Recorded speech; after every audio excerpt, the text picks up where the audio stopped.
मैं बूंदी शहर में स्थित तारागढ़ दुर्ग बोल रहा हूं। मैं वही दुर्ग हूं जिसकी गर्भ गुंजन नाम की तोप अपने विशाल आकार और मारक क्षमता से शत्रुओं के छक्के छुड़ाने का काम करती थी। मैं वही विशाल किला हूं जो अपनी अंदरूनी सुरंगों के लिए विश्व प्रसिद्ध हुआ करता था। मैं वही दुर्ग हूं जिसे भित्तियां चित्रों का स्वर्ग कहा जाता है, जहां भित्ति चित्रों का मोह खजाना और चित्रांकन में मुगल कालीन नजाकत और सुनहरी रंग की अपनी चटक है। मैं वही शापित किला हूं जहां दीवान की रानियों के श्राप के कारण आज भी मेरे शहर के बेईमान लोग अपना खुशहाल जीवन जीते हैं और ईमानदार दुखी रहते हैं।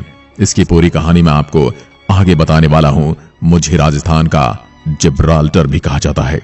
मैं अरावली की ऊंची पहाड़ियों में स्थित एक नाग पहाड़ी पर स्थित एक शानदार दुर्ग हूं।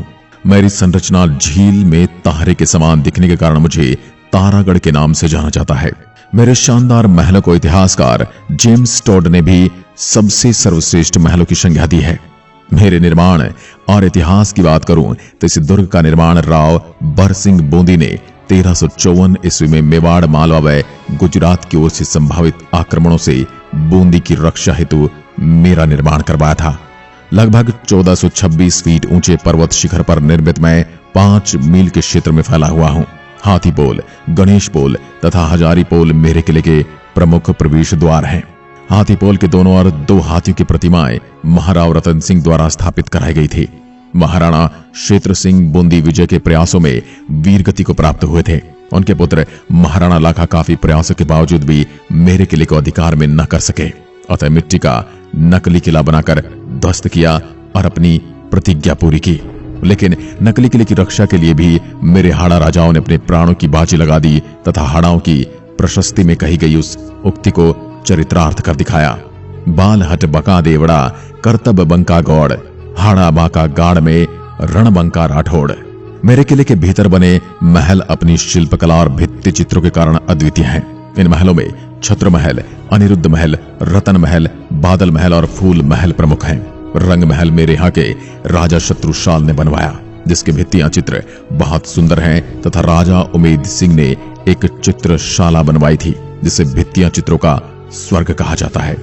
अन्य भवनों में जीवरखा महल, दीवान एआम, सिलह खाना, नौबत खाना, दूध महल, अश्वशाला आदि प्रमुख हैं तथा 84 खंभों की छतरी भीम बुर्ज, शिकार बुर्ज, फूल सागर, जैत सागर जलाशय मेरे शहर की छटा में 4 चांद लगाते हैं। मेरे दुर्ग को बूंदी नरेश ने अपनी रियासत के शत्रुओं से पूरी तरह सुरक्षा के लिए निर्मित करवाया था, इसलिए देश के सबसे सुरक्षित किलों में से एक माना जाता हूं। किले का निर्माण करने के लिए पहाड़ी के एक सिरे को पूरी तरह ढलवा बना दिया गया था और फिर इसे कगार पर बनाया गया था। लंबे समय तक इस दुर्गम और दृढ़ सुरक्षित दुर्ग ने बूंदी रियासत की रक्षा की है, लेकिन वक्त के थपेड़ों से जर्जर हालात में पहुंच चुके मेरे भव्य दुर्ग का इतिहास बड़ा रोचक है। भारत के दक्षिण में पूर्व हाड़ौती इलाके में बना मैं सबसे प्राचीन और विशालतम दुर्ग में से एक हूं। बूंदी को एक खास शहर बनाने में भी मेरा खास योगदान है। किले के कारण बूंदी एक पर्यटन शहर बन चुका है। हालांकि अपने जीवन के 700 वर्ष के इतिहास को देखने भोगने के बाद मैं अपनी वृद्धावस्था में हूं, लेकिन फिर भी अपने चारों ओर एक सफेद आभा लिए दुर्ग मिट्टी के ढेर पर पड़ी सोने की मोहर की तरह कीमती और मूल्यवान है। वर्तमान में हरी भरी पहाड़ियों और जंगली इलाकों से घिरा मैं मौजूदा दौर की उपेक्षा झेल रहा हूं। पहाड़ी की खड़ी ढलान पर बने मेरे इस दुर्ग में प्रवेश करने के लिए 3 विशाल द्वार बनाए गए हैं। इन्हें लक्ष्मी पोल, फूटा दरवाजा और गागुड़ी का फाटक के नाम से जाना जाता है। 13वीं-14वीं शताब्दी में बने इन विशालकाय दरवाजों में अब दरारें पड़ने लगी हैं और अधिकांश भाग खंडहर हो चुका है। इतिहास के सुनहरे दौर में स्टार फोर्ट सुरंगों के लिए बहुत प्रसिद्ध था।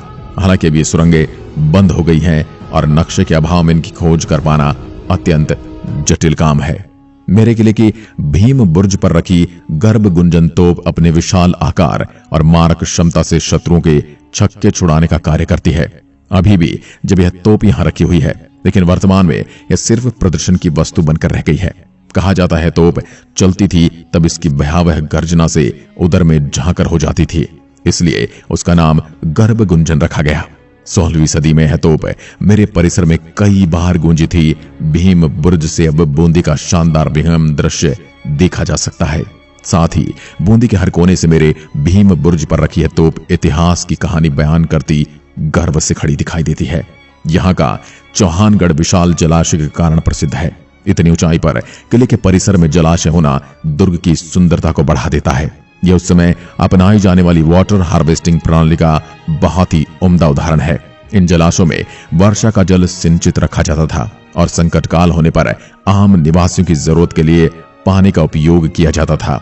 जलाशयों का भार चट्टानी होने के कारण पानी साल भर यहाँ एकत्र रहता था। दुर्ग के परिसर में रानी महल एक छोटा और सुंदर महल जो राजाओं की रानियों और प्रेमिकाओं के रहने के काम आता था। यह खूबसूरत महल अपनी शानदार भित्ति चित्रकला और खिड़कियों पर कांच की कार्य के कारण पहचाना जाता है। उचित रखरखाव के अभाव में कांच के रंग फीके पड़ने लगे हैं। यहाँ पर प्राचीन काल में मीणा सरदार बूदा का शासन था और उसी के नाम पर मेरे नगर का नाम बूंदी पड़ा और मेरा किला बूंदी का किला कहलाया।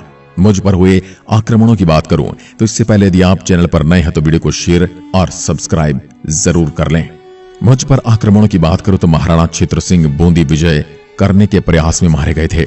उनके पुत्र महाराणा लाखा ने बूंदी विजय की प्रतिज्ञा की थी, लेकिन काफी प्रयासों के बावजूद भी बूंदी पर अधिकार न कर सके तो उन्होंने मिट्टी का नकली दुर्ग बनवाकर उसे ध्वस्त कर अपनी प्रतिज्ञा पूर्ण की। लेकिन नकली दुर्ग की रक्षा के लिए बिहाड़ा चौहानों ने अपनी प्राणों की बाजी लगा दी। तारागढ़ किला बूंदी पर कभी मेवाड़ शासकों का तो कभी मालवा के सुल्तानों का अधिकार रहा। मालवा के सुल्तान ने तारागढ़ दुर्ग पर आक्रमण कर दुर्ग पर अधिकार कर लिया। उसके बाद तारागढ़ बूंदी में महमूद खिलजी ने अधिकार कर लिया। महाराणा कुंभा ने भी बूंदी पर अधिकार किया था। अब मैं आपको बताता हूं कि मुझे और मेरे शहर को सती का श्राप क्यों लगा। मेरे यहाँ के बड़े बुजुर्ग ऐसा मानते हैं कि मेरे किले में कई सालों तक हाड़ा वंश के शासकों ने ही राज किया। अब बूंदी पर राजा उमेद सिंह हाड़ा का साम्राज्य था। तब इस रियासत के दीवान मोहन जी भाई हुआ करते थे। एक बार जब राजा उमेद सिंह दिल्ली आए तब उन्हें वित्तीय संकट का सामना करना पड़ गया। उस बीच उन्होंने बूंदी में अपने दीवान के पास एक संदेश भिजवाया कि उन्हें कुछ मुद्राएं और मोहरें तत्काल प्रभाव से दिल्ली भेज दी जाएं। दीवान को अपने राजा का संदेश मिल गया और उन्होंने इसका पालन भी किया, लेकिन दीवान को डर था कि कहीं रास्ते में कोई इन मुद्राओं को लूट न ले, और इसी डर से दीवान ने मुद्राओं को लकड़ी के बांस के अंदर सोने चांदी के सिक्के भरे और बांस को चारों ओर से बंद कर दिया और बैलगाड़ी पे लाद कर दिल्ली की ओर रवाना कर दिया। लेकिन जब यह सोने चांदी के सिक्कों से भरी गाड़ी राजा को मिली तब राजा को बहुत गुस्सा आया कि मैंने तो मुद्राएं मंगवाई थी, ये लकड़ी के बांस क्यों भिजवा दिए। इसके बाद राजा के आदेश पर दीवान को शूली पर लटका दिया गया। लेकिन जब राजा को सच्चाई पता चला तब राजा को बहुत अफसोस हुआ, लेकिन तब तक बहुत देर हो चुकी थी। सती होने से पहले दीवान की दोनों पतियों ने बूंदी को यह श्राप दिया कि यहाँ ईमानदार लोग हमेशा परेशान रहेंगे, जबकि बेईमान लोग हमेशा खूब फलेंगे फूलेंगे। एक गलतफहमी में आकर राजा ने उसकी दीवान की जान ले ली और दीवान की दोनों पत्नियां उनकी चिता के साथ सती हो गई। लेकिन उस वक्त सती होने से पहले उन्होंने बूंदी को श्राप दिया था। उसका असर आज भी देखने को मिलता है। यदि आप मेरे खूबसूरत बावड़ियों के शहर और मुझे देखने आना चाहते हैं तो आपको बता दूं, तारागढ़ किले का सर्वश्रेष्ठ यात्रा समय अक्टूबर से मध्य अप्रैल तक के बीच माना जाता है। मेरे किले के खुलने का समय गर्मियों में सुबह 8 बजे से शाम 7 बजे तक, सर्दियों में सुबह 8 बजे से शाम 6 बजे तक रहता है। मेरा निकटतम रेलवे स्टेशन मेरा बूंदी शहर में स्थित है, जहां से कई शहरों के लिए ट्रेनें जाती हैं। और यदि आप हवाई यात्रा से मेरे शहर आना चाहते हैं तो बता दूं, मुझसे 200 किलोमीटर की दूरी पर जयपुर हवाई अड्डा मौजूद है। वहां से आप बस या टैक्सी की सहायता लेकर आ सकते हैं। और वीडियो में बताई गई जानकारी आपको पसंद आई हो तो वीडियो को लाइक, शेयर और चैनल को सब्सक्राइब करना ना भूलें। मिलते हैं अगले वीडियो में, तब तक के लिए नमस्कार। जय हिंद, जय भारत।